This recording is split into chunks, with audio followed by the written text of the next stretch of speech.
Welcome to HB Reddit Stories. Today we will see stories of r/am I the a-hole.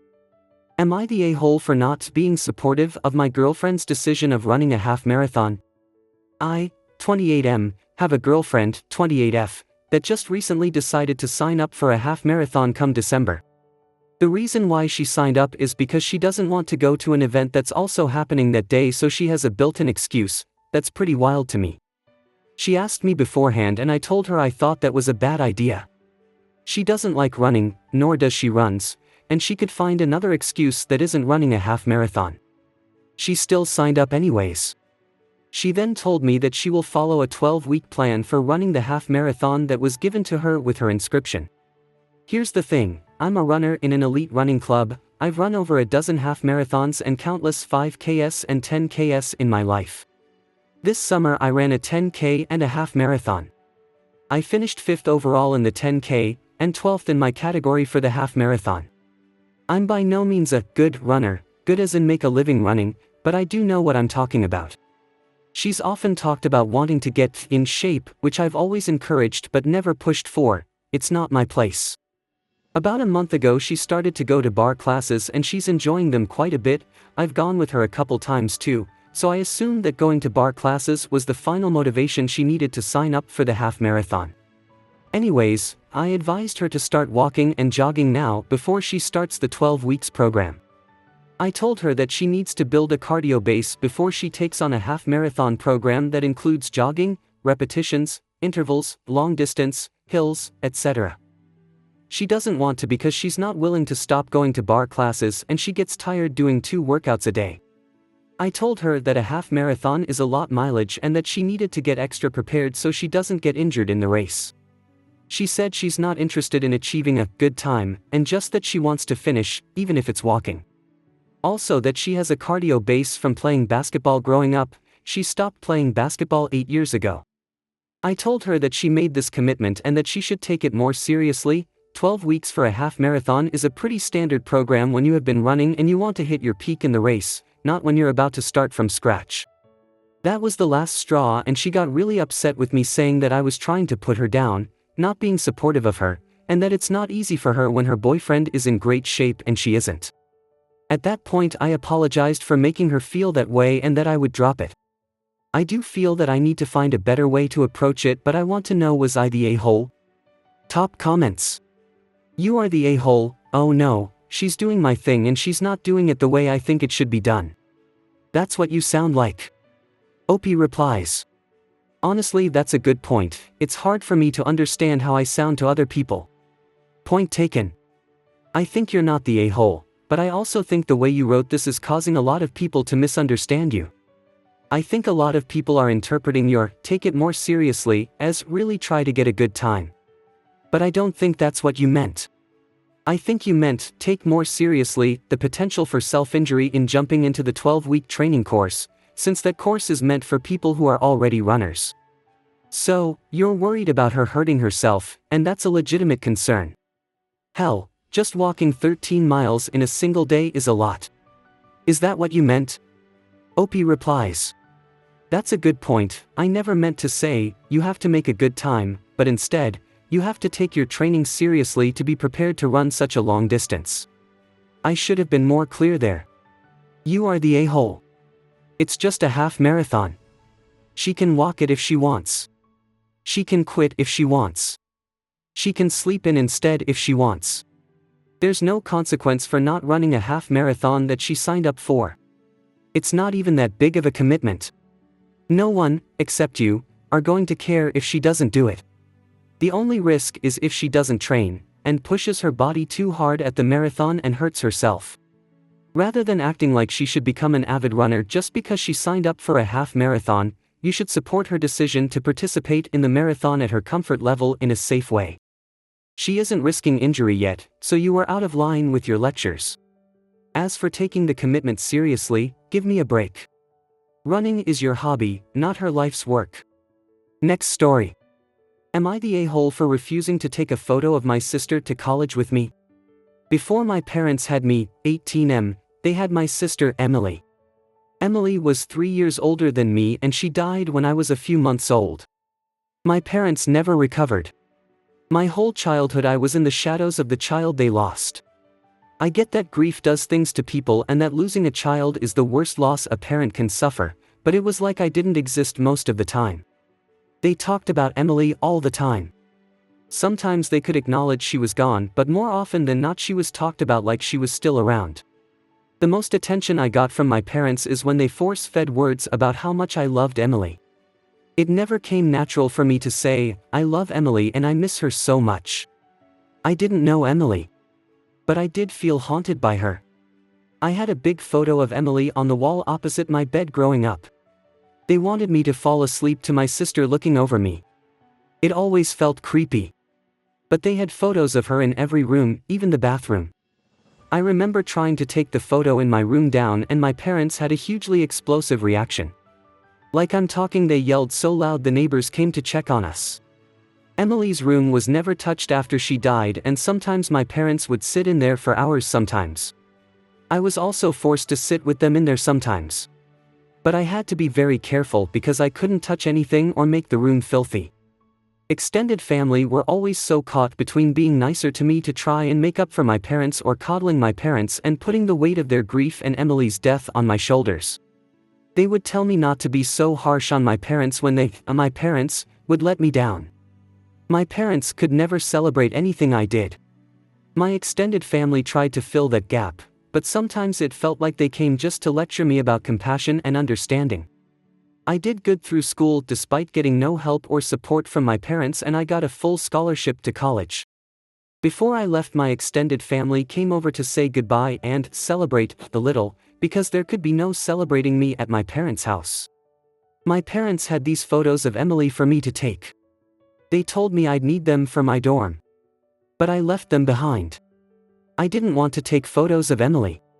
I wanted to get away from them, and that might seem really unfair. My parents realized the next day, and I got a text from my dad calling me all sorts of names for leaving them behind. Then my extended family said I could have taken one and should, because Emily is still my sister and I should still try to remember her for my parents' sake if not mine. Am I the a-hole? Top comments. Not the a-hole. 1. Your parents need therapy to help them. Grieving, while it has no time frame, they never allowed themselves to heal and move on.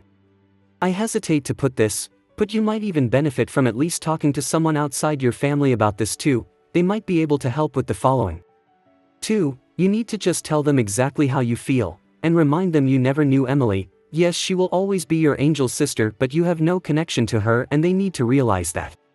3. You also need to tell anyone who says you were wrong where to go and explain exactly why.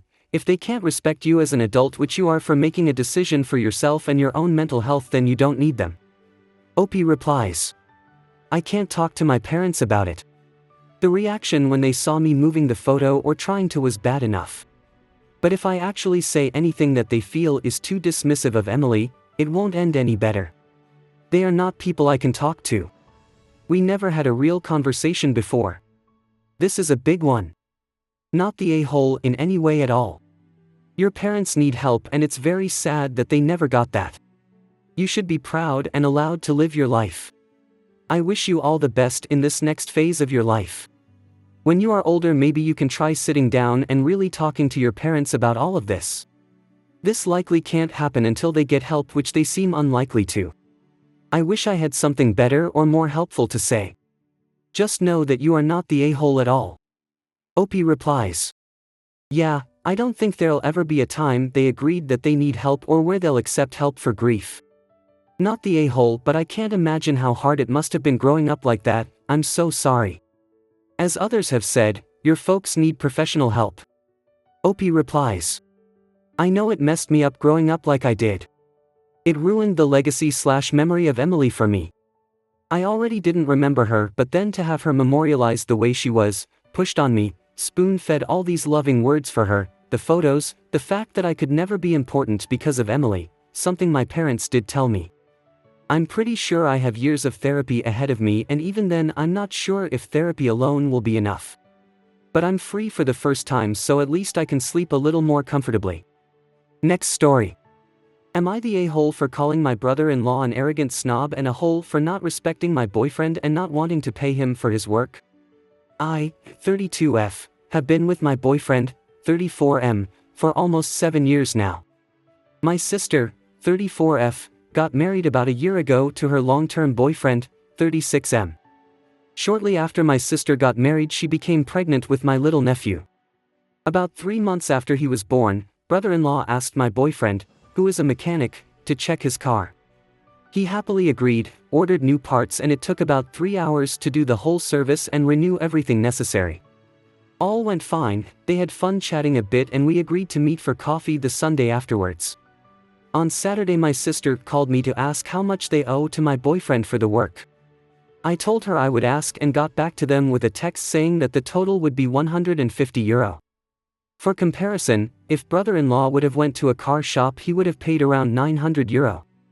A few minutes later, my sister calls me, telling me that this amount is ridiculous and that Klaus is fuming as he expected not to pay anything, but the parts. I'm super confused and tell her that the guys should talk directly to each other to figure this out. So we hang up and me and my boyfriend have time to get super pissed about their behavior.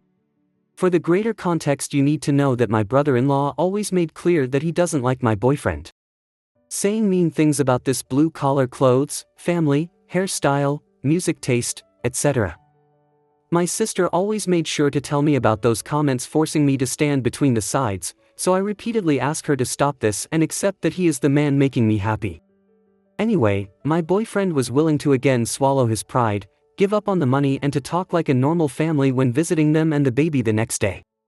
The next morning arrives and I'm texting my sister at what time we should come over. She just replied, "As long as this isn't sorted out, we should not visit them." This is when I lost it and started to cry, as I cannot understand why I'm being punished for this by not being allowed to see my little nephew who I love to death and was looking forward to see all week. So my boyfriend called brother-in-law in my defense, telling him that this is unacceptable and that they don't have to get along, but there is no need to be mean to me about this. Brother-in-law just laughed it off. Then sister calls me and I, in my anger and frustration, tell her that she should know we don't care about money, but it's unfair to expect everything for free because we are family when at any other occasion they don't accept us being a couple. I tell her she shouldn't have let this get between me and her and, I admit it, called brother-in-law an arrogant and snobbish a-hole. Just when she started calling my life primitive, I hang up and we have not spoken since. As you can imagine, there is quite a backstory here, but that would be too much for one post. So far, regarding this situation itself, am I the a-hole? Update. Wow! Had no idea this post would go that far, that fast. Thank you very much for your not the a-hole verdict and the very nice and honest comments. I tried to answer as many as possible and will let you know some more details here. Yes, my boyfriend has been compensated for the parts, and, guess what, brother-in-law left the money for the work in our mailbox last night. Without a word. So, sorry, no petty revenge needed right now, winky face. It's not our style anyway, but your ideas made me laugh and distracted me a little. My mother loves my boyfriend and feels very insecure around my sister and brother-in-law, as they are very judgmental towards her too. She, however, is afraid to speak up for us, as she fears my sister will not let her see her only grandchild then. Who am I to blame her? It hurts very bad, but what she is doing there is just so wrong, and I will do my best to protect my mum, too. I agree with some of you stating that I was a lousy girlfriend letting my family go this far, and I'm super happy and grateful my wonderful man still stands by my side. I'm sorry for everything that happened in the past and will stop the circle, now. Brother-in-law used to be kind of a carpenter, then clay modeler, and now works at an office doing something with graphic design. Everything has to be clean and tidy at all times, and he used to be embarrassed being seen in work clothes in public, ridiculous. What will I do? I decided to go/stay no contact with my sister and brother-in-law, and already notice how liberated and relieved I'm feeling. Maybe I will write a letter telling her how I feel and insist on the apology she owes us. But I don't know if it will be possible to ever have a good relationship with her. The relationship with my boyfriend, however, has never been better, as I finally 100% realized how much I love him and that he is the one I want. I would marry him from the spot, but he married young, and after being divorced he doesn't want to repeat this experience. It doesn't matter. He is my family and I don't need a piece of paper saying this. Top comments. Not the a-hole. Your brother-in-law will have car trouble again. And when that happens he can pay your boyfriend the €900 shop rate for his previous trouble or never get family help again. OP replies. Thank you. Probably true, my boyfriend won't help him out again. Not the a-hole. I loathe people who look down on blue-collar folks until they're useful to them personally, and then they're right back to being a-holes once they've gotten what they want. Your brother-in-law can F right off into the sun. Hope he enjoys overpaying at the car shop/dealership next time his D**CK mobile needs work. Honey, you tell your boyfriend not to swallow his pride anymore. There's no reason to. I'm sorry your sister is being like this, but it's not worth your boyfriend's self-worth. She'll come around eventually, when her crap of a husband has to beg for help. OP replies. Thank you. I really hope she will see what really matters someday, and I promise to always step up for my boyfriend from now on. He is a great guy and sometimes too good for this world. Not the a-hole. Bit confused though why you haven't stood up for your boyfriend in the past when your brother-in-law has made remarks about your boyfriend. Why did you let your sister keep telling you about those remarks? Why you didn't shut that down? Why you stood between sides? If you weren't actively defending your boyfriend and putting boundaries in place, then you did choose a side, your BLs. OP replies. You're right about that. Of course I told my sister to stop it right there and defended my boyfriend, but she always knew how to manipulate, almost brainwash me. Thank God, because of this stupid fight I finally woke up and now I'm 100% standing up for my man. Even though I might lose contact to my nephew for this. Next story. Am I the a-hole? Sold my car and he died days after.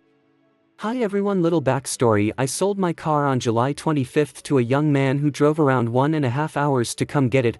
I recently got a Facebook message from a girl, not sure how they are related, and she said he passed away the day after he got the car, so now the car is in a towing lot over 1.5 hours from me, and since he never switched the title over from him to me, the car is still in my name and they are asking me to come to the lot so they can get it out.